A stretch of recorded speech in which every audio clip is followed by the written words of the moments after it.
Civilian defence mock drill అంటారు, civil defence mock drill అంటారు. Okay, అంటే భద్రతా రక్షణ రంగానికే సంబంధించిన చర్యలు ఏవైతే ఉన్నాయో, అంటే ఇంపార్టెంట్ ప్రికాషనరీ మెజర్స్, వాటిని సాధారణ పౌరులకు కూడా అలవాటు చేసి ఆ క్రమశిక్షణని, ఆ మైండ్ సెట్ని, ఆ ప్లాన్ని, ఆ ప్రిపరేషన్ని, ఆ ప్రిపేర్డ్నెస్ని పెంచే విధంగా అవాంఛనీయ సంఘటనలు జరగబోయే ముందల మన వాళ్ళని ఆ విధంగా ఒక డిసిప్లిన్లోకి తీసుకురావడం.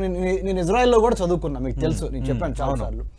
ఇజ్రాయెల్లో ప్రతి యూనివర్సిటీ, ప్రతి కాలేజ్, ప్రతి షాపింగ్ మాల్కి కింద ఒక బంకర్ ఉంటుంది. ఓకే, పలానా సైరన్ రాగానే అంటే థ్రెట్ లెవెల్ ఉంటుంది. థ్రెట్ లెవెల్కి ఆరెంజ్, రెడ్, బ్లూ ఇట్లా కొన్ని సింగిల్స్ ఉంటాయి. ప్లస్ సైరన్స్ లో కూడా తేడాలు ఉంటాయి.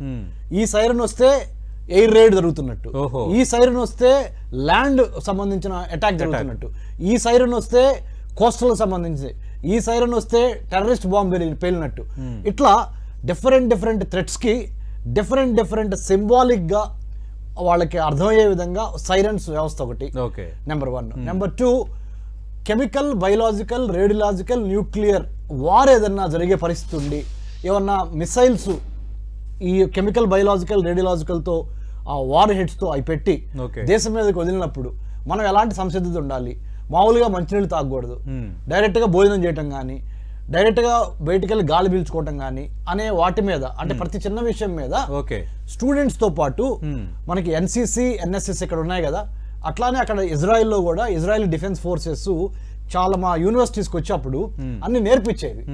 కెమికల్ బాంబ్ వేస్తే మీరు బంకర్లోకి వెళ్ళి ఎలాంటి ఇంజెక్షన్ మీ తొడ, అంటే మీ thigh, you have to inject injection to your thigh, ఎంత మాత్రం డోస్ వేయాలి, తర్వాత గ్యాస్ మాస్క్, అలాంటి దుర్భర పరిస్థితులు మనకు రాకూడదని భగవంతుడిని కోరుకుంటానే కీడెంచి మేలెంచమన్నారు కదా మన పెద్దవాళ్ళు, మన తెలుగు సామెత, కీడెంచి మేలెంచండి.